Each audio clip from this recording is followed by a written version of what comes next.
मैं हूं हैदर वहीद। मैं हूं मोइज़ जाफरी और आप देख रहे हैं एजेंडा 360।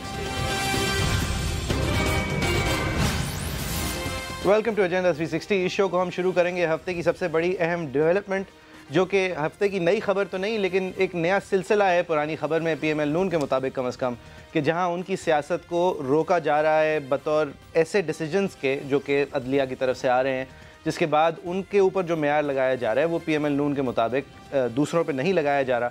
इसके जो लेटेस्ट विक्टिम हैं दानियाल अजीज़ साहब, जो कि NA 77 नारोवाल 1 से कैंडिडेट थे, लेकिन उनको तौहीन अदालत करने की वजह से जब तक अदालत खड़ी ना हो, till the rising of the court, उनको सज़ा दी गई, कन्विक्शन की, और उनको सेंटेंस किया गया। और उसके बाद उस सेंटेंस की वजह से जिस तरह यूसुफ रज़ा गिलानी साहब नाअहल हुए थे, उस तरह दानियाल अजीज़ साहब भी इस इलेक्टोरल राउंड से बाहर हैं, 5 साल के लिए नाअहल हैं टू कम्पीट। ये सदाकत और अमानत का मेयार नहीं है, ये दूसरा मेयार है कि अब वो क्योंकि कन्विक्टेड है। दानियाल अजीज़ साहब ने किया क्या था, आपको दिखाना चाहेंगे। इस फैसले का अगर मुख्तसर हम गुफ्तगू करें तो उसमें दाए अमल ये नज़र आता है कि जहांगीर तरीन को कुर्बान करके, इंसाफ का दिखावा पेश करके और इमरान खान और PTI को बचाना मकसूद था। ये एन स्क्रिप्ट के मुताबिक है। 15 दिसंबर 2017 का आपको हमने वीडियो दिखाया जब वो सुप्रीम कोर्ट से बाहर निकल के दानियाल साहब ने अपने राय का इस तरह इजहार किया था। इसी दिन फवाद चौधरी साहब ने भी अपनी राय का इजहार किया था। आपको दिखाना चाहता हूँ। हम ये समझते हैं कि ये जो इस वक्त फ़ैसला आया, इसके बारे में आम तासुर ये है कि इसको सियासी तौर के ऊपर ज़रा बैलेंस किया गया है। अब अदालतों के बारे में ये तासुर नहीं होना चाहिए, अदालतों को सिर्फ कानून के ऊपर ही फ़ैसले देने चाहिए। और ये अनफॉर्चुनेट है कि अगर ये तासुर गया कि पाकिस्तान में अदालतों को पॉलिटिकल कंपल्शंस के ऊपर भी आदमियों को डिस्क्वालीफाई करना पड़ता है। वही साहब, लगभग देखिए, इससे पहले कि हम अपने मेन गेस्ट के पास जाएं, ये बात बिल्कुल वाज़ेह होनी चाहिए कि यहाँ इशू एटलीस्ट मेरे लिए ये नहीं है कि दानियाल अजीज़ साहब ने कंटेम्प्ट ऑफ कोर्ट किया या नहीं, वो तो कोर्ट ने बता दिया जी। लेकिन अगर दानियाल अजीज़ साहब ने कंटेम्प्ट ऑफ कोर्ट किया तो क्या फवाद चौधरी साहब ने नहीं की? देखें, जो फैसला कोर्ट ने कर दिया उस पर तबसरा भी मैं नहीं कर रहा, सही, वो फैसला मैं अजूम करूंगा कि सही है अपने। लेकिन क्या अब आपने अभी सुनाया है फवाद चौधरी ने कौन सी ऐसी बात की, कौन सा फर्क है, जो फर्क किया है दोनों क्या है? अच्छा, अब इसका नतीजा मरियम नवाज शरीफ साहिबा बस करती हैं। वीडियो है, आपको दिखाना चाहेंगे। जो एक एक करके PMLN के साथ ज्यादती कर रहे हैं और एक एक करके जो डिस्क्वालीफाई कर रहे हैं, एक ही दफा क्यों नहीं कह देते कि हमें PMLN जीतती नजर आ रही है, हम उसको जीतना नहीं देना चाहते, तो हम पूरी PMLN को एक ही दफा रेस से बाहर करते हैं। आई थिंक ये ज्यादा बेहतर होगा। और ये सिलसिला जारी रहा तो क्या आप कहीं बाइकाट की तरफ तो नहीं चाहेंगे? देखिए, जुल्म जब हद से बढ़ता है तो मिट जाता है, उसके मिटने का टाइम आता है। ये राय थी मरियम नवाज शरीफ साहिबा की, उन्हीं के पार्टी के दानियाल अजीज़ साहब आज हमारे मेहमान हैं। दानियाल साहब, बहुत शुक्रिया आपके वक्त का। आपको मैं the Babar Awan of yesteryear and Babar Awan of today के बयान से आपसे मैं कमेंट लेना चाहूँगा। पहले बाबर अवान साहब चौधरी इफ्तिखार साहब के कोर्ट से बाहर निकलते हुए, नोटिस मिलिया कख ना हिलिया, क्यों सोनिया दा गिला करो, मैं लख वारी बिस्मिल्लाह कर। ये थे बाबर अवान, कमर ज़मान कायरा साहब के साथ खड़े हैं। PTI वाले बाबर अवान साहब की राय थी। दानियाल अजीज़ साहब से हम जिसका जवाब लेना चाह रहे हैं वो राय ये थी। क्यों उदास फिरते हो गर्मियों की शामों में, इस तरह तो होता है इस तरह के कामों में, इस तरह ही होता है इस तरह के कामों में। दानियाल साहब, लेकिन इससे पहले दानियाल साहब के पास हम जाएं, सीता वाइट पे भी तो कुछ इसी तरह से बाबर अवान के गर्म और सर्द रवैया रहा है, और आज और कल में जो फर्क हमें नजर आया, तो लेकिन इस तरह ही होता है इस तरह के कामों में। दानियाल साहब, it's what's fair, it's fair play, it's fair game, you have been ousted. इसमें जी सबसे पहले आपको ये पता होना चाहिए कि बड़ा मज़िया अंदाज़ है कुछ एंकर हजरात का। वो कहते हैं कि जी तलाल, निहाल, दानियाल, आखिरी 2 लेटर्स चूँकि एक ही जैसे हैं, लिहाजा इन सभी ने एक ही काम किया। ऐसा हरगिज़ नहीं है। मेरे जो फ्रेम चार्जेस थे वो 1 साल पहले के थे, और उसमें वो केस भी ख़त्म हो गई, उसकी रिव्यू पिटिशन भी क्लोज होगी, बाद में ख्याल आया। और जो मेन चार्ज थी मेरे ख़िलाफ़, उसमें तो मैं आज एक्विट हुआ हूँ। जो दूसरी थी डॉन TV वाली, वो तो बीप्ड आउट थी, वो तो टेलीकास्ट ही नहीं हुई। और जो आखिरी थी, वो जो अभी आपने क्लिप दिखाई है, उसमें आप खुद देख लेंगे स्क्रिप्ट का लफ्ज़ जो है ये तो फवाद चौधरी खुद कह रहे हैं कि आम फहम है ये सारी बात, और दूसरा ये तो हज़ारों लोगों ने इस्तेमाल किया, क्योंकि ये जावेद हाशमी जो प्रेसिडेंट थे पीटीआई के, उन्होंने बताया कि इमरान खान ने उनको कन्फाइड किया कि कुछ अफसरान हैं जो कि मिलके कह रहे हैं जो जमहूरी अंदाज से सियासी हासिल नहीं हो सकता वो ये और तरीके से करेंगे। तो इसलिए मैंने स्क्रिप्ट जो है वो उनके हवाले से कहा, ये लफ्ज़ मेरा आज़ाद करदा नहीं है, लेकिन आप ये देख रहे हैं, आप देखें इस पे हम मजीद बहस नहीं करते कि वाकई आप तौहीन अदालत के मुर्तकब हैं या नहीं। इस पे ज़रूर बात करेंगे सर कि इसका पॉलिटिकल इम्पैक्ट क्या होने जा रहा है। एक तो PML नून पे जिनके लोग डिस्क्वालीफाई हो रहे हैं, ख़ास लोग आप जैसे, और एक इलेक्टोरेट पे, अवाम पे जो अब देख रही है कि किस तरह आपको दीवार से लगाया जा रहा है। और मैं सिर्फ आपके फैसले की नहीं बात कर रहा, एक मजमूई एक कैफियत, एक एनवायरनमेंट, एक माहौल है। अब पॉलिटिकली एनालाइज करें इसका इम्पैक्ट इलेक्शन पे क्या होने जा रहा है। मैं आपको ये बताना चाहता हूँ पॉलिटिकली कि ये मेरे सामने आपको नजर आ रहा होगा, ये 3,500 सफ़े हैं। 3,500 सफ़ों में ये लिस्ट है जो नैब के केस में मेरे मुखालिफ जो अभी PTI का कैंडिडेट है उसकी जायदाद है, इसमें उसके खिलाफ जो चार्जशीट है, उसके खिलाफ जो एलिगेशंस चले हैं, ये सामने है। वो साहब इलेक्शन लड़ रहे हैं और दानियाल अजीज़ जिसको तमगे मिले, जिसने पाकिस्तान के अदारे बनाए, जिसने पाकिस्तान की इस तमाम आइनी जो लोकल गवर्नमेंट्स के हवाले से काम किया, वो 148 आपकी दलील है पॉलिटिकल कॉन्सिक्वेंसेस का बताइए। ठीक है, ये आपकी दलील, आपके साथ ज्यादती हुई, लेकिन अब होगा क्या? ये वो लोग हैं जो हमारे ही इदारों की बात हो रही है ना, उनको ये चूरी खिलाते हैं, उनको ये रिसाइकल करते हैं, उनको ये मैनेज करते हैं, कोर्ट को जो करते हैं, उनका कोर्ट के सामने आपने एविडेंस लीड करी, उसके अंदर आपने ये आप अपनी राय पे कायम रहे या आपने माजरत की स्क्रिप्ट वाली बात पे? नहीं, मैंने माजरत नहीं की। मैंने मेरे ओपिनियन के मुताबिक मैंने कोई तौहीन अदालत नहीं की, और मेरे साथ मैं शुक्रगुजार हूँ कोर्ट का कि उन्होंने एग्री किया कि उनका जो मेन चार्ज फ्रेम किया था, फर्स्ट चार्ज जो है, और उसमें जो एक ही विटनेस पेश हुआ था वो फर्स्ट चार्ज में हुआ था, उसमें मुझे उन्होंने क्विट कर दिया क्योंकि मैंने वो बातें कही ही नहीं। सर अब देखें, अगेन मेरिट्स नॉटविथस्टैंडिंग, बात यह है कि अब आप नाअहल हो चुके हैं 5 साल के लिए, आप इलेक्शन 2018 का नहीं लड़ने जा रहे। अब इसका इफेक्ट इलेक्टोरेट पे और PML नून पे क्या होगा? आपके वालिद साहब को क्या बारिश की तरह वोट पड़ेगा क्योंकि आपसे सिंपैथी होगी, या लोग आप डर जाएंगे, कहेंगे ये तो वैसे ही हार रही है पार्टी, इनका साथ देने का फायदा नहीं है? क्या इफेक्ट होने जा रहा है?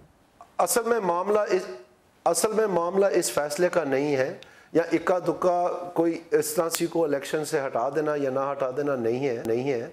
मसला ये है कि ये जो मुख्तलिफ और जो हथकंडे इस्तेमाल हो रहे हैं, ये तासुर बनाने की कोशिश की जा रही है, अवाम के जहन को मोल्ड करने की कि हुकूमत किसी सूरत नून की हम नहीं बनने देंगे, जबकि सबको पता है कि नून की हुकूमत बनने जा रही है। पार्शियलिटी के हवाले से मेरी प्लीज बात सुन ले, मेरा जुमला मुकम्मल हो लेने दे। मैं आपसे ये कह रहा हूं कि वो जो 25% स्विंग वोट है जो कि हुकूमती तरफ झुकाव कर देता है, उसको मैनेज करने की कोशिश की जा रही है। ये मैं नहीं कह रहा, अपने फैसले के बारे में ये नहीं कह रहा, मैं एक ओवरऑल डिलिमिटेशन के जरिए, नैब केसेस के जरिए, कामयाब होगी। मुख्तलिफ नोटिफिकेशंस आ रहे हैं, आपके लिए सिंपैथी बढ़ रही है फवाद चौधरी ने ख्याल से? नहीं, एक सेकंड, क्या आपके लिए, क्या इस वजह से जो आपने बयान की, इस वजह से क्या आपके लिए सिंपैथी बढ़ रही है, या वाकई ये स्विंग वोट अब ये सोच के कि आप पावर में नहीं आने वाले आपको डिजर्ट कर जाएगा? मुझे तो डर लग रहा है वहीद भाई और मोइज भाई। उसकी वजह यह है कि दिन ब दिन नून लीग का वोट सर चढ़ के बोल रहा है। अब मुझे नहीं समझ आती कि जो नेक्स्ट लेवल है, हमें पता है वो हथकंडे क्या है, क्या वो भी अब एम्प्लॉय होंगे? क्या जो प्रिजाइडिंग ऑफिसर हैं वो जब आएंगे अपना थैला लेकर वापसी जब आएंगे रिटर्निंग अफसर के पास, क्या उनको रास्ते में रोक के मारा पीटा जाएगा और रिजल्ट में निकाल के वोट जलाए जाएंगे और दूसरे डलाए जाएंगे? यहाँ पर ये होता रहा है, ये मेरे हल्के में होता रहा है। यहाँ पर AJK का इलेक्शन वॉइड डिक्लेयर कर दिया गया था, यहाँ पर मेरा 2008 का इलेक्शन डिक्लेयर कर दिया गया कि ये रिग हुआ है। तो ये चीज कमेंट आपसे भी लेना चाह रहा हूं। चीज को रोकने के लिए फवाद चौधरी साहब ने कल ट्वीट किया है कि उन्होंने शाहिद खाकान अब्बासी साहब के खिलाफ जो फैसला आया उसको पढ़ा और इंतहाई इलॉजिकल फैसला है उनके ख्याल में और बहुत गलत हुआ है। तो अब ये कहना कि एक जुडिशल बायस अपेरेंट है किसी लेवल पे, वो तो क्रॉस पार्टी लाइंस लोग कह रहे हैं। शायद फवाद चौधरी साहब इसलिए कह रहे हैं, इसलिए उनके साथ भी यही हुआ है ट्रिब्यूनल लेवल पे, और वो लाहौर हाई कोर्ट में फाते रहे हैं। लेकिन ये बात तो अब दोनों तरफ से सामने आ रही है कि ये क्या हो रहा है in terms of electoral qualifications. देखें, वो जो कुछ अदालतें या जो भी कुछ ये हो रहा है, इसका स्कोप रहता जा रहा है। उसकी वजह यह है कि पहले ही लोगों ने मुख्तलिफ बंदोबस्त, मसलन मैंने अपनी वाइफ को कवरिंग कैंडिडेट रखा हुआ है, अपने वालिद को रखा हुआ है, तो सब ने अपना अपना इंतजाम किया हुआ है। अब सवाल ये बनता है कि इन सारे हथकंडों के मुताबिक भी अगर फर्ज करें अवाम का वोट उसी तरफ चलता चला जा रहा है, जो कि चलता चला जा रहा है नून की तरफ, तो फिर क्या होगा? फिर आगे जो हथकंडे वो बहुत सख्त हैं, वो अदालतों वाले नहीं है। या ये जो आप फवाद की बात बता रहे हैं या जो खाकान अब्बासी साहब की बात बता रहे हैं, मैं अपनी बात नहीं कर रहा। मुझे ये बताएं दानियाल साहब, इस हद तक एस्टेब्लिशमेंट आप कह रहे हैं कि जाने को तैयार है कि आपको बाहर ही रखना है हर हाल में, तो ऐसा क्यों है? आपसे क्या ऐसी खफगी है या डर है कि हर हाल में आपको बाहर रखना है? ऐसा क्यों है? ये इसलिए है कि कभी भी 70 साल में इस मुल्क में जमहूरी जो अदारे हैं और जमहूरी जो ताकत है उसको तस्लीम नहीं किया गया। इसीलिए तो वोट को इज्जत दो का नारा जो है वो पाकिस्तान मुस्लिम लीग ने जो सामने लाए, चाहे असल तब्दीली हो, ना कि आपने वैसे रिव्यू की पिटीशन लगाई हुई है, मुसल्लत कर दिया जाए तब्दीली के नाम में। के बाद जी आपने रिव्यू की पिटीशन लगाई हुई है, आपने रिव्यू मांगा है इस फैसले का जो आपके खिलाफ आया है। मैंने अभी कुछ नहीं मांगा, मैंने तो फैसला पढ़ा ही नहीं है। जब आएगा तो मैं तफसीली बयान नहीं सर, मैं खबर आपसे इमरान खान की रिव्यू पिटीशन नहीं सुनी गई। अच्छा नहीं बिल्कुल, अच्छा दानियाल साहब एक बात बताइए। नहीं आप बिल्कुल ठीक कह रहे हैं। आई वांट जी सर, मैं ये कह रहा हूं आपको कि जब सुप्रीम कोर्ट ने ये फैसला कर दिया कि फॉरेन फंडिंग का जो केस है हनीफ अब्बासी वाला वो रिमांड होगा टू इलेक्शन कमीशन जी, तो वो कहां है? उसमें क्या कोई कागज का एक वर्का भी भेजा है सुप्रीम कोर्ट ने इलेक्शन कमीशन? ठीक है, उसमें कोई एक दिन की हियरिंग भी हुई है? नहीं सही है, कोई मॉनिटरिंग जज लगा है, उसमें कोई जीआईटी बनी है? और अगर मेयार सेट किए हैं तो सबके लिए बराबर क्यों नहीं है? ये आप सवाल कर रहे हैं, आपकी पूरी पार्टी कर रही है। फैसले के बाद आपसे शहबाज शरीफ साहब का राब्ता हुआ सर? मेरा जी सबके साथ राब्ता है। हमने तरीकेकार बनाए हुए हैं, क्योंकि हमें नहीं पता कि अगले मरहलों में हमारे साथ क्या। तो आपकी लीडरशिप की क्या राय है दानियाल साहब? ये आपके साथ जो हुआ है, आपकी लीडरशिप ने कोई बराह रास्त आपको राय का इज़हार किया हो?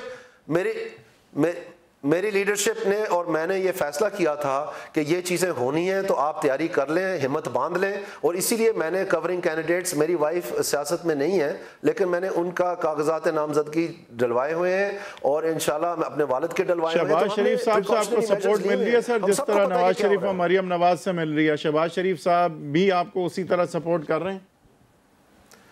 बिल्कुल। जो लास्ट मीटिंग हुई थी हमारी टिकटों के हवाले से, उसमें बड़ी तफसीली सारी चीज़ पे बहस हुई। हम प्रिपेयर्ड हैं और हमें ड्रिल पता है जी। मैं तीसरी पूछता हूँ सियासत में, हमें नहीं पता ये ड्रिल क्या है तो किसको पता होनी है? मेरे वालिद साहब जेल में रहे हैं, मेरा मतलब है मैं जब बच्चा था, अब मेरी ये चीज़ें हो रही हैं, तो हमें पता है कि हमारी इंतज़ामिया जो है वो क्या करती होती है। बड़ी अच्छी तरह हमें ये ड्रिल पता है सारा।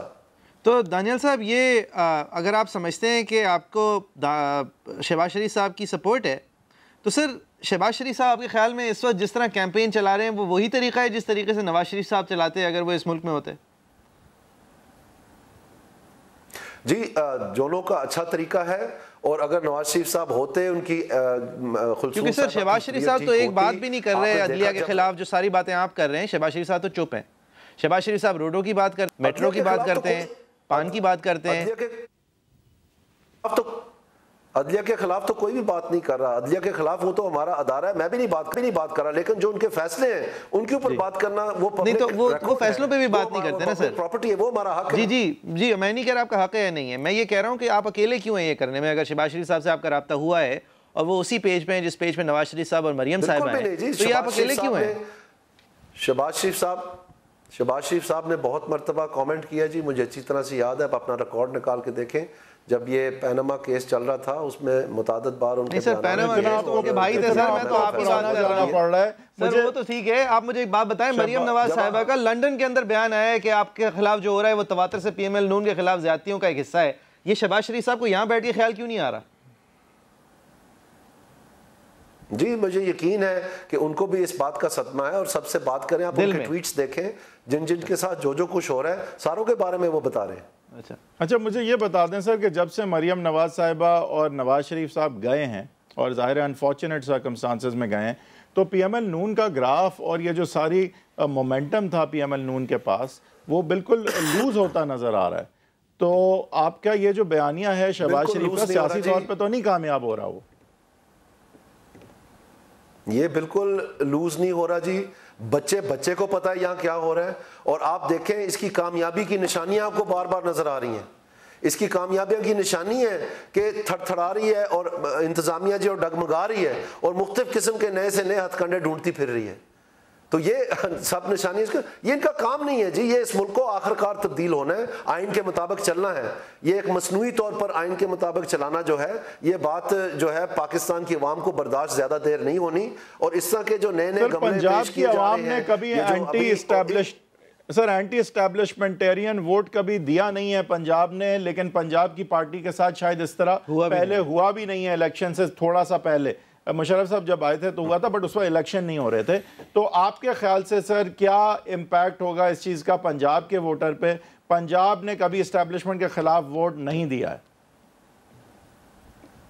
पाकिस्तान में नवाज शरीफ साहब को डिस्क्वालीफाई कर दिया था 2008 के इलेक्शन में, वो इलेक्शन नहीं लड़ सके।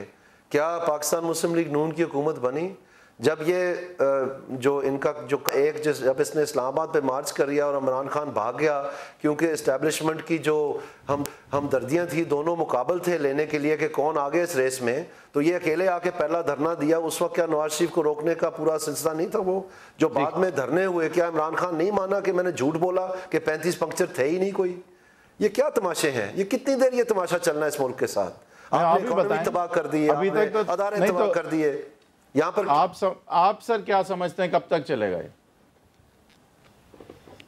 मेरे ख्याल में तो ये आखिरी सांसों पे है जी। पाकिस्तान की मईशत को अगर आपने चलाना है, तो एक के बाद एक विकटें गिर रही हैं आपकी, आप कह रहे हैं आखिरी सांसों पे। बिल्कुल आखिरी सांसों पे जी, ये विकटें बेमाने हैं।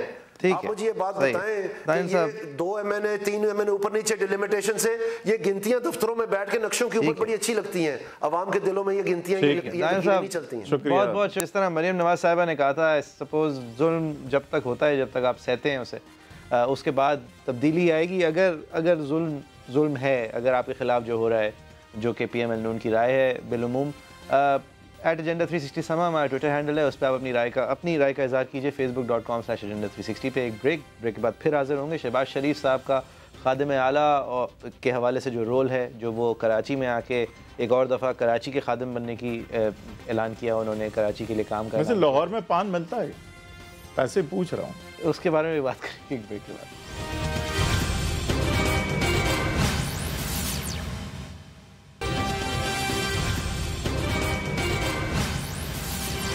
Welcome back. आप देख रहे हैं एजेंडा 360। पिछली सेगमेंट में हमने दानियाल अजीज़ साहब और उनकी नाअहली, अब 5 साल की नाअहली के हवाले से बात की थी। इस सेगमेंट में हम एक और तरीके की नाअहली की बात करेंगे। वो इस तरह की नहीं है कि आप अपने ओहदे से हट गए हों, बल्कि कुछ इस तरह की है कि आप अपने ओहदे के शायद कुछ वजह से काबिल ना हो। हम बात करेंगे पहले तो शहबाज शरीफ साहब के उन कामों की जिसकी उनकी ग्रेट स्ट्रेंथ है, वहीद साहब, जो उनकी बहुत ज़्यादा, जिसको आप उनकी ताकत कहेंगे, यानी कि रोडें बनाना, डिलीवरी देना, मेट्रो चलाना, सारे काम को डिलीवर करना, काम करते हुए नज़र आना, जिस तरह वो आए हैं नज़र दूसरों से बहुत ज़्यादा। अब उसकी एक मिसाल थी, वो कराची आए 25 जून को और उन्होंने बताया वो कराची के लिए क्या करेंगे। अब this is the good Shehbaz Sharif, आपको दिखाना चाहेंगे। साउथ एशिया में कराची इंशाल्लाह सबसे आगे एक्सपोर्ट की होगा। $100 of millions लगे, जितनी भी इन्वेस्टमेंट, जितने बिलियंस हों, अगले 2 से 3 साल में कराची में पानी का मसला नहीं होना चाहिए।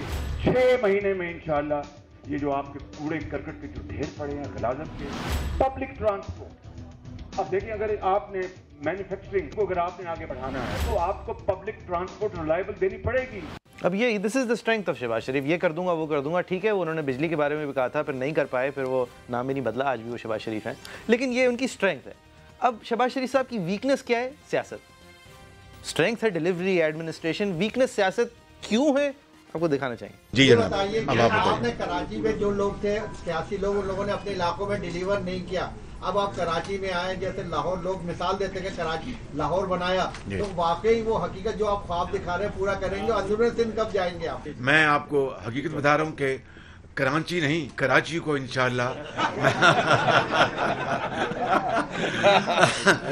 मैं इंशाल्लाह जो हमारे भाई बहन यहाँ पर जो पान खाने वाले हैं उनके कराची को मैं लाहौर बनाऊंगा इंशाल्लाह, और जो कराची में रहते हैं उनको कराची में इंशाल्लाह लाहौर से बेहतर बना के दूंगा। ये मेरा वादा है। अच्छा जी, इसकी जवाब में वहीद साहब बहुत सारे लोगों ने अपनी सियासत चमकाई है।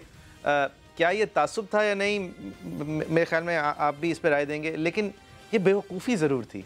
जिस तरह पहले एक दफ़ा ये गवर्नर हाउस आके बहुत सारे सिंध के लोकल पेपर्स को बुला के उनको कोई एक दो स्टीरियोटाइप सुना के उनको गुस्सा दिला के उनका एहतजाज सुन के गए। शहबाज शरीफ साहब, सियासत उनका काम नहीं है। I don't know what is thinking, ये क्या है, why would you do that? बात यह कि वो एक नेशनल लेवल के सियासतदान नहीं रहे हैं, तो जो जिस तरह से वो सियासत करते भी हैं वो ज़रा लोकलाइज ज़्यादा है, प्रोविंशियल ज़्यादा है। अब वो जब प्रोविंस से आप निकलते हैं तो एक सेंसिटिविटी जो है वो देखें, इमरान खान साहब भी दिखाने से कासिर थे और उन्होंने भी ज़िंदा लाशों जैसी जब बात की तो उन्हें एक सियासी नुकसान हुआ। मेरे ख़्याल से ये तासुब की बात मेरे लिए नहीं है। मेरे ख़्याल से शहबाज शरीफ साहब उस लेवल ऑफ कंफर्ट और कैजुअलनेस उन्होंने दिखाई जो कि अपनों के साथ भी दिखाई जा सकती है। तो आप समझ सकते हैं कि अगर लेट से कि कोई मेरा कज़न लाहौर से मेरा कज़न और मैं ये जानता समझता हूँ कि मेरा वेल विशर है, अगर वो मुझे ऐसी बात कर दे तो मैं बुरा नहीं मानूंगा। तो उन्होंने एक लेवल ऑफ कंफर्ट भी दिखाया। कराची को ऑब्वियसली वो जीतने आए थे, कराची की तरक्की के हवाले से सारी बातें की, लेकिन एंड में कुछ इस तरह की बात कर गया कि जो लोग ज़रा सेंसिटिव होंगे या जो एक्सप्लॉइट करना चाहेंगे उनको मवाद। आप अगर सियासतदान हैं तो आप अपने घर वालों से बात नहीं कर रहे होते, आप उन लोगों से बात कर रहे होते हैं जिनको आप अपने वीकेस्ट कैंडिडेट समझते हैं, मतलब उनको आप सबसे ज़्यादा अपनी तरफ खींचते हैं। लेवल ऑफ कैजुअलनेस उन्हें अफोर्ड नहीं है। पिछली दफ़ा आए काउंसिल ऑफ कॉमन इंटरेस्ट का सवाल उनसे किया गया, जो एक उन्होंने सवाल लिया था लोकल पेपर वालों से। उन्होंने कहा कि भाई आप इतना लैक ऑफ ट्रीटमेंट क्यों है, आप विफाक को इस तरह क्यों चलाते हैं? उसका भी जवाब शहबाज शरीफ साहब ने as a leader of Pakistan नहीं दिया। उन्होंने जवाब ये दिया, पंजाब ने अपना हिसाब को दिया है। यानी उन्होंने एक तो फौरन पंजाब के नुमाइंदे की कैप पहन ली। उस वक्त वो चीफ मिनिस्टर पंजाब थे, आज वो PMLN के प्रेसिडेंट हैं। बिल्कुल, तो फ़र्क है। आज उन पर जिम्मेदारी भारी है और बिल्कुल मुख्तलिफ है।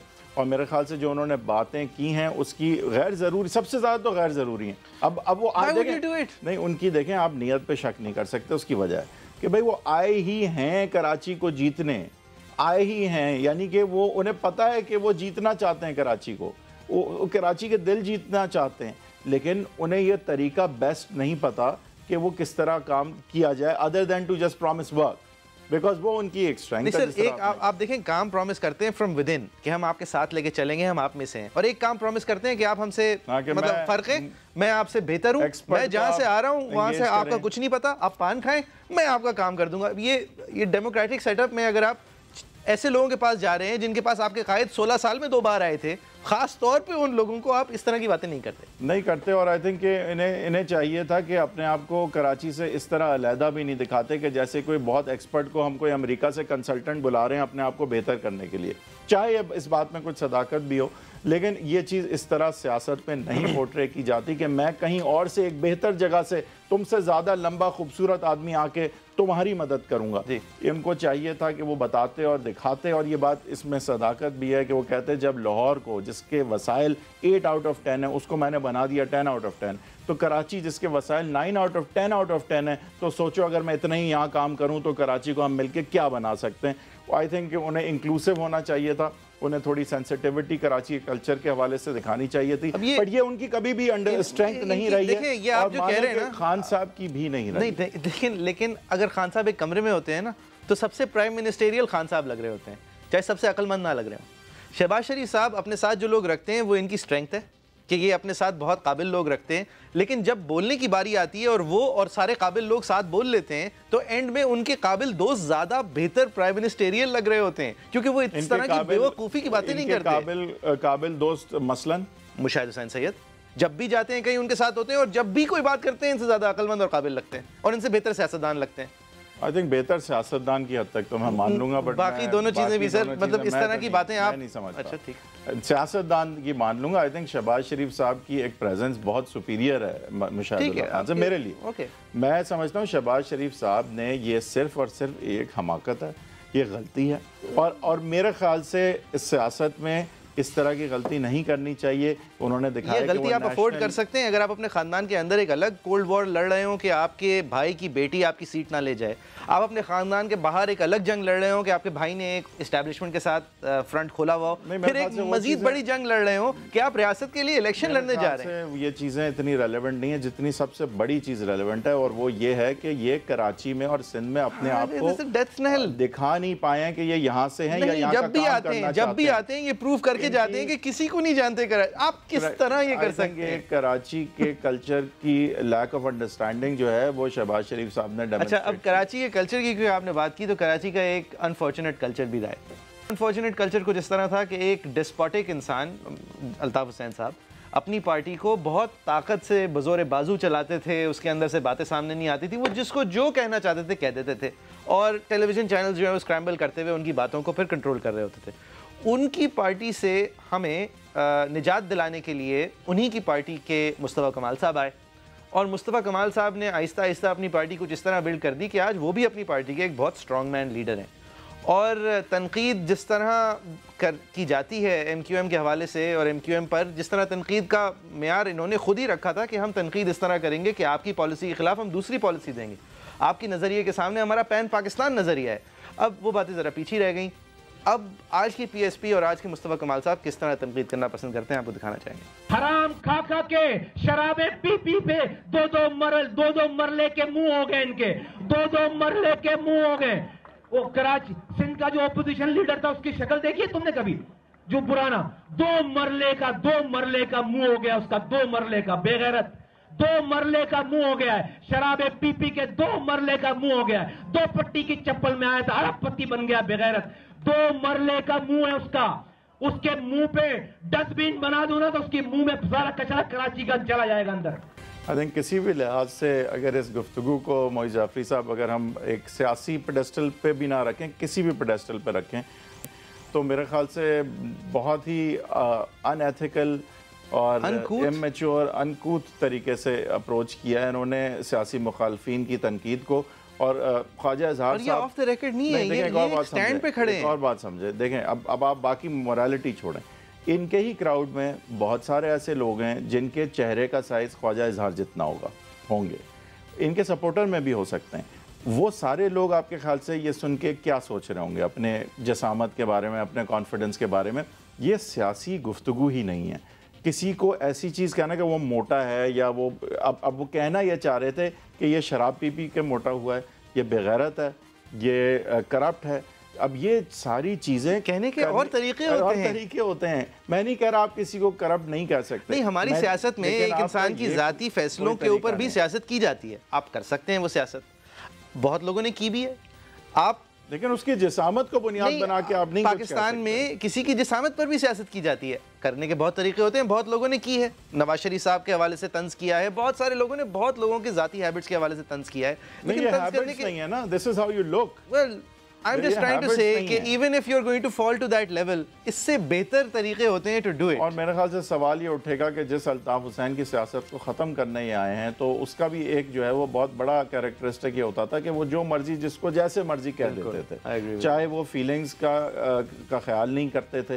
तो इस तरह से ही मेरे ख्याल से बहुत सारी जो है वो चीज़ें मेरे ख्याल से जो है वो अनआंसर्ड चली जाती हैं जब इनसे ये सवाल किया जाए कि अगर आप अल्ताफ हुसैन के कल्चर को ख़त्म करने आए हैं तो इस तरह की ज़बान जो है वो किस तरह की इंटॉलरेंस के कल्चर को जो है वो पे परवान चढ़ाती है। और मैं आपसे एक चीज़ वैसे पूछूंगा, ये इंपॉर्टेंट है, ये आपके ख्याल से बिलावल भुट्टो जरदारी, मरियम नवाज़, शहबाज शरीफ, नवाज शरीफ, इमरान खान, इवन और किसी का भी नाम ले लें, कौन आपके ख्याल से इस तरह की बात करता? इमरान खान साहब ने धरने के वक्त स्टेज पे खड़े होकर शलवारें गीली कर दूंगा, मगरमच्छें, ये टाइप बातें की, लेकिन वो भी इतनी बुरी नहीं थी।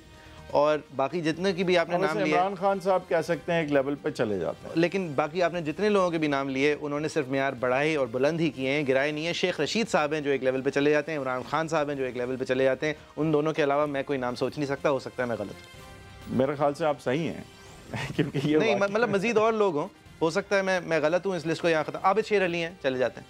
आबिद शेर अली चले जाते हैं, बिल्कुल सही। लेकिन देखें जो भी जाए, जिस पार्टी से भी जाए, मेरे हमारे प्रोड्यूसर कह रहे हैं कि खादिम हुसैन रिजवी साहब भी हैं, लेकिन मैं उन्हें गिनना नहीं चाहूँगा, मैं सियासतदानों को गिन रहा था। भाई मेरे ख्याल से एक आपका जो बॉटम लाइन होती है ना, वो आपकी जब आप एड्रेस कर रहे हो जलसे को और आप आवाम को एड्रेस कर रहे हो थ्रू टेलीविजन, तो उसका एक म्यार होता है जो सिर्फ वो स्टैंडर्ड अगलों के बयान के लिए नहीं होता। अच्छा, आपकी अपनी जो नहीं, आपकी अपनी कैरेक्टरिस्टिक्स और ये सारी बातें हमें मॉरल्स के बारे में करने की जरूरत ही नहीं है। नहीं, क्योंकि एक बहुत दिलचस्प सी बात है, इलेक्टोरल कोड के ये खिलाफ है नेम कॉलिंग किसी की करना, यानी कि ये इस बात पे डिस्क्वालीफाई हो सकते हैं मुस्तफा कमाल साहब फ्रॉम द इलेक्शन रेस। और ये आपके पेमरा रूल्स के भी खिलाफ है। ये जिस तरह की ये बातें कर रहे हैं, इसको एयर करना, इसको इनके ऊपर उस हवाले से भी सेंसर लगना चाहिए। तो ये दो हवालात से तो महज मॉरली रॉन्ग नहीं है, ये लीगली रॉन्ग भी है फॉर एन इलेक्टोरल कैंडिडेट। एक और चीज़ मुस्तफ़ा कमाल साहब को समझनी चाहिए कि देखें उनका जो एक है ना young firebrand kind of administrator and leader, वो अब ही is trying to now head a political party. इन पे अब बहुत ज़्यादा एक कहना चाहिए कि एक रिस्पॉन्सिबिलिटी है कि वो अब एक सेक्टर इंचार्ज, यूनिट इंचार्ज नहीं है।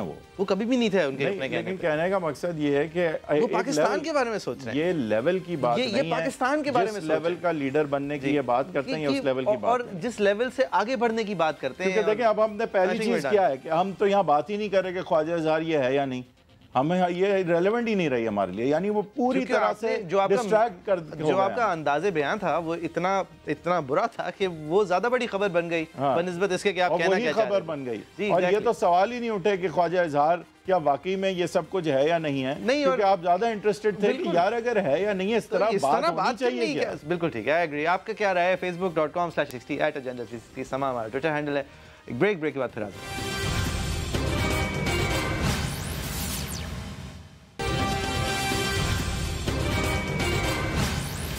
Welcome back from the break. अब हम बात करेंगे एक बदलते हुए सियासी पस मंज़र की इन लाइट ऑफ ये हमने जो ऑलरेडी बात की डिस्क्वालिफिकेशंस हैं PML नून के हवाले से, हम देख रहे हैं कि डिस्क्वालिफिकेशंस हो रही हैं, एक समा और एक एनवायरनमेंट जो है वो बनती जा रही है जिसमें लग रहा है कि खान साहब जो हैं उनके हक में हवा चल रही है और PML नून जो है उसको दीवार से लगाया जा रहा है। अब ये कोई ज़रूरी नहीं कि इंस्टीट्यूशनल एक एजेंडा हो और ज़रूरी ये भी नहीं कि ना हो, लेकिन एक तासुर ज़रूर क्रिएट हो रहा है कि PML नून जो है उसको दीवार से लगाया जा रहा है। और इसमें हमने देखा कि जब नवाज़ शरीफ साहब और मरियम नवाज़ साहिबा जो हैं वो ऑन द रोड थे और जलसे जुलूस कर रहे थे, तो उनकी एक वेव थी, एक बयानिया था, एक नैरेटिव था जिसको काउंटर करना मुश्किल नज़र आ रहा था। जब से वो अब लंदन गए हैं अपनी बीवी और अपनी वालदा की इयादत करने, तो हमने देखा कि पूरा सियासी पस मंज़र ही जैसे बदल गया है। हम शहबाज शरीफ साहब को अगर देखें तो शहबाज शरीफ साहब डेफिनेटली उस तरह के सियासतदान या उनका नैरेटिव उतना बिकता हुआ नज़र नहीं आ रहा। वो काम की बात कर रहे हैं, काम को इज़्ज़त देने की बात कर रहे हैं, लेकिन मोइज़ जाफ़री साहब वो फिर भी एक डिफरेंट नैरेटिव है। हम बात करते थे कि इन दो नैरेटिव्स को रेकनसाइल होना पड़ेगा, ये बिल्कुल मुख्तलिफ हैं, लेकिन हमने देखा कि नवाज़ शरीफ साहब का नैरेटिव जो है वो चल तो रहा था, लेकिन जहाँ वो अब सामने नहीं है उन पॉलिटिकली, तो शहबाज शरीफ साहब का नैरेटिव जो है वो बिल्कुल डिफरेंट है और कॉन्फ्रंटेशनल नहीं है और PML नून की ओवरऑल साख जो है सियासी तौर पर गिरती नजर आ रही है। शहबाज शरीफ साहब का कोई नैरेटिव ही नहीं है, उनका तो महज ये कहना है कि ये रोड, बस, ट्रक, ट्रेन, नैरेटिव जो बयानिया था वो तो था ही नवाज शरीफ साहब, और फिर उनसे आगे बढ़ के उसके ऊपर चार चांद मरियम नवाज साहिबा ने लगाए थे।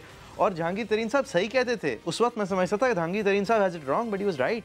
उन्होंने कहा था कि ये बहुत जल्दी पीक कर रहे हैं, जब इलेक्शन का वक्त आएगा तो इस तरह नहीं होगा। इंटरवीनिंग एक इवेंट भी हुआ है। इवेंट हुआ, उन्होंने तो इस अजम्पशन पे कहा था कि लोग थक जाएंगे, लेकिन ऐसा तो नहीं हुआ। हमने ये देखा कि वो सामने से ही, अब जब सामने ही नहीं है, देखिए पॉलिटिकली, लेकिन वही साहब अगर ये with the media as it is बड़ा फिकल है और अब वो out of sight out of mind हो गया। लेकिन यही चीज टर्बो चार्ज होकर वापस आएगी अगर नवाज शरीफ साहब और मरियम नवाज साहिबा इलेक्शन से पहले वापस आ गए, बिकॉज़ वो सारी सिंपैथी अपने साथ लेके आए। यही इस वक्त मेरे ख्याल से I hope and pray that all goes well in London, but अगर उसके बावजूद वो आ जाएं election campaign final night के लिए, अगर आ जाएं, लेट्स जस्ट से पूरे कैंपेन में ना आए और पूरी कैंपेन ये शहबाज शरीफ साहब अपने पान टाइप बातें करते हुए गुजार दें, लेकिन ये अगर final 2-3 days of non stop campaigning के लिए आ जाए तो दैट विल टेक देम। एक और चीज़ बड़ी वाजे हुई है कि जो शहबाज शरीफ साहब का बयानिया और PML नून है सियासी तौर पे, मैं उनके अभी एडमिनिस्ट्रेशन और काम की नहीं बात कर रहा, तो it's rather stale because it's just like another party. मतलब कोई खास एक यूएसपी नहीं नजर आता कि पीएमएल नून क्या है, उसका नैरेटिव सियासी जमात नहीं लगती ना, एक ब्यूरोक्रेट्स का ग्रुप लगता है। एग्जैक्टली कि तो ये मतलब सियासी जमात नहीं लगती, जो थोड़ी बहुत लगती भी है उनके साथ। और शहबाज शरीफ साहब जो है वो मेरे ख्याल से फॉर ऑल द क्रेडिट जो कि उनको दिया जा सकता है कि लेकिन अब यहाँ पे मैं डिस्क्रेडिट दूंगा, एक डिस्क्रेडिट ये है वही जो हमारी सियासी जमात के बारे में बात लेने वाले आदमी नहीं है ही नहीं ना कोई सियासी स्टांस। अब देखें, अब ये मेरी प्रॉब्लम है, आपने एक सियासी जमात को इतना कमजोर कर दिया कि जब उसको सियासी जमात बनने का वक्त आया, अपने मंशूर देने का वक्त आया, एक अहम तरीन इलेक्शन में सामने आने का वक्त आया, तो महज इसलिए कि एक ख़ानदान के 2 फर्द शहर में नहीं थे, मुल्क में नहीं थे, नहीं हो पाए क्योंकि उनके साथ एक ज़ाती ट्रेजेडी हो रही थी, तो आपकी सियासी जमात है ही नहीं।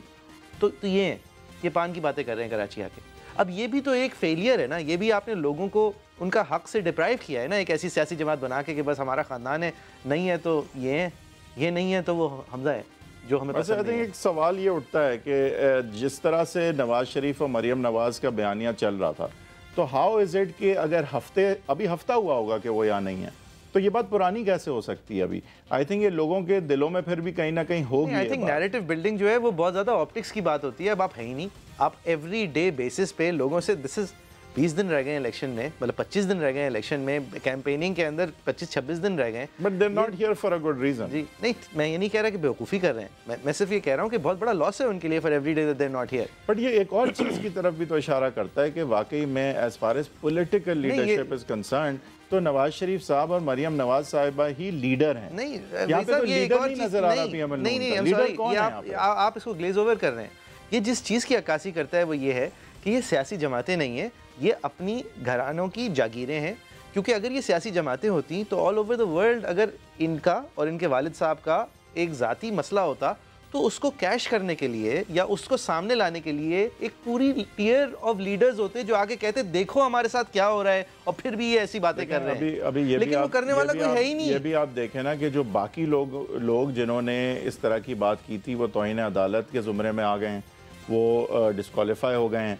और अगर आप एक सियासी जमात हैं, अगर आप समझते हैं कि आपकी जंग मुल्क के अंदर सिविलियन हुक्मरानी की बका की जंग है, तो कम से कम 2 बंदे के डिस्क्वालीफाई होने के बाद आपकी जमात नज़र आना ही बंद हो जाए, ये आपका फेलियर है, ये आपकी सियासी इंफ्रास्ट्रक्चर का फेलियर है कि आपने उनको खड़ा क्यों किया ताकि वो आपकी ज़ात को बचाएं, और आपने अपनी ज़ात के दाव पे पूरी सियासी जमात को लगा दिया जबकि आप अपने पैसों का हिसाब नहीं दे पा रहे थे। मतलब ये एक फेलियर है। सवाल ये उठता है कि नजरियाती लोग पीएमएल नून में कहाँ हैं कि इस वक्त नजरियाती आदमी खड़ा होता ना। भाई जब आपका प्रेसिडेंट, मैं कह रहा हूँ नजरियाती नहीं है, जब मैं कह रहा हूँ आपकी पार्टी का प्रेसिडेंट नजरियाती नहीं है, जब वो उसकी नजरिया इस हद तक महदूद है कि ये बस 40 सीटर होगी, ये ट्रेन जो है ये इस यूनिवर्सिटी के सामने से गुजरे तो गुजरे। से नवाज शरीफ और मरियम नवाज साहिबा के अलावा नजरियाती लीडर पीएमएल नून में कौन है? एक जावेद हाशमी थे, वो चले गए, फिर आगे अपनी तरफ से चैरिटी दी है। ये नवाज शरीफ साहब को नजरियाती अभी हालिया तौर में नजरियाती हैं, वरना चलें आप हालिया में गिन लें, आप ना भी गिने, मैं कह रहा हूँ उनके अलावा चलें, बता दें कौन है, कौन नजरियाती? मैं फहरिस्त देखी नहीं है, ये नाजायज हो जाएगा। मतलब देखें कुछ लोग ये नाजायज हो जाएगा। अगर मैं एक भी नाम नहीं दे पाया जो कि मैं अभी देने में मुश्किल हो रही है मुझे, तो ये नाजायज हो जाएगा। ये मेरी राय है। अगर हम political worker type Rana Afzal साहब हैं, तो राना अफजाल साहब रफीक हैं, ख्वाजा साद रफीक हैं, ख्वाजा आसिफ हैं, ख्वाजा आसिफ नंबर 1 है। मतलब वो फहरिस्त पे टॉप रखूंगा नजरियाती लोगों में। वो नजरियात की वजह से ही मियां साहब के उस वक्त साथ थे जब थे, कोई ज़रूरत नहीं थी उनके साथ होने की। वो बहुत आराम से, चौधरी निसार भी साथ थे, नहीं वो घर पे थे, तो ख्वाजा आसिफ साहब जो है वो एक्चुअली कैंपेन कर रहे थे। चौधरी निसार नहीं 2002 वाले पार्लियामान में जहाँ मुशर्रफ साहब को याद दिलाया जाता था, ये खुदा के 99 नाम आपसे पूछेंगे स्पीकर जिलानी साहब, इस वक्त चौधरी निसार भी थे पार्लियामेंट में, और वो भी काफ़ी स्पीचेस करते थे, तो अच्छा? वो तो अब है नहीं। हाँ चले तो, और इस वक्त ख्वाजा आसिफ साहब की इसके भी मुँह से आप एक लफ्ज़ नहीं सुन रहे? नहीं सुन रहे। कहाँ सुन रहे हैं आप बताएं, क्या उन्होंने क्या डिफरेंट करने के लिए एक्चुअली ये कहना कि सुन रहे हैं नहीं सुन रहे, I don't know if that's accurate, because इस वक्त कंस्टिट्यूएंसी कैंपेनिंग हो रही है, तो लिहाजा हम देख पा रहे हैं या नहीं देख पा रहे हैं। नहीं हमें पता नहीं है कि वो कितना बोल रहे हैं, मैं ये कहना चाह रहा हूँ, क्योंकि हर कंस्टिट्यूएंसी के अंदर कैंडिडेट को media picks up everything they से, स्पेशली इस पस मंजर में आप कहना चाह रहे हैं कि वो कह रहे हैं और मीडिया पिक नहीं कर रही। मैं ये कहना चाह रहा हूँ कि इस वक्त ज़माना है लोकल कैंडिडेसी कॉन्वर्सेशन का, जिस तरह आपने ये होम वीडियोस देखे राना अफजाल साहब के। ये ज़माना अगर आप पीएमएल नून के हैं तो नवाज शरीफ और मरियम नवाज का साथ देने का भी है, पर अगर आप पीएमएल नून के इस तरह हैं कि आप अगर आपने सिर्फ अपनी सीट निकालनी है तो एक अलग बात है। नहीं, सीट ही निकालनी है। मरियम नवाज और नवाज शरीफ को इससे बड़ा आप कोई तोहफा नहीं दे सकते कि आप अपनी सीट निकाल के उनके साथ जुड़ जाए। मेरे ख्याल से आप बहुत ही मतलब मेरे ख्याल से ये तो बहुत डिसर्विस है अगर आप सिर्फ अपनी सीट को देखें और आप जो नैरेटिव है पार्टी लेकिन का मैं ये उसको कह ना रहा हूँ देखें। अगर आप अपने हल्के में चले या गए तो आप उस नैरेटिव में बिलीव ना करें, वो ठीक है। मैं तो कहता हूँ कि अगर आप बिलीव नहीं करते हैं कि नैरेटिव नहीं है इस वक्त, कोई नैरेटिव फॉरवर्ड करने वाला बंदा नहीं है, सब यही तो मैं कह रहा हूँ, क्यों नहीं है? अगर दो लोग ये नहीं है तो और कोई होना चाहिए। क्योंकि इनकी गलती है, ख्वाजा आसिफ इन्होंने जाती जागीरें बनाई हैं, वो क्यों नहीं कुछ बोलते? वो पिछले जनरेशंस के हैं, साथ जुड़ गए हादसाती तौर पे। इस वक्त का बना हुआ कौन नजर आती है? कोई नहीं है, क्योंकि इनकी जाती जागीरें हैं। नहीं तो आपसे मैं यही पूछ रहा हूँ, आप ख्वाजा आसिफ अभी कुछ क्यों नहीं बोल रहे? मुझे नहीं पता क्यों नहीं बोल रहे। अब मेरे ख्याल से तो अगर मरियम नवाज साहिबा और नवाज शरीफ साहब वापस नहीं आते इलेक्शंस तक, तो पीएमएल नून मुझे तो जीतती नहीं नजर आ रही है। क्योंकि पीएमएल नून तो जो भी नैरेटिव चल रहा था या जो एक मनहसुल कंट्री एक पार्टी नजर आ रही थी, वो इन्हीं दोनों की वजह से नजर आ रही थी। बाकी तो कंस्टिट्यूएंसी पॉलिटिक्स अभी चल रही है, वो काफ़ी है जीतेंगे, काफ़ी है हारेंगे।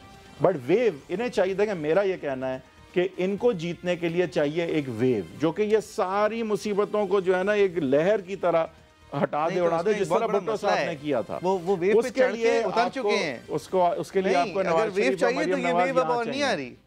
नहीं वो वेव थी, मुझे क्यों निकाला? वेव वोट को इज्जत दो, वो वेव खत्म हो गई। नहीं खत्म नहीं हुई है, अब कुछ और चाहिए। You need another wave. नहीं वही बयानियां लेके वापस नहीं आएंगे। They'll come back with something else. They cannot come back with यादें। मैं पूछता था मुझे क्यों निकाला, मैं फिर से पूछ रहा हूँ मुझे क्यों निकाला। They can't do that. I don't think so. मुझे क्यों निकाला के साथ ही जुड़ी हुई हैं बाकी सारी चीजें।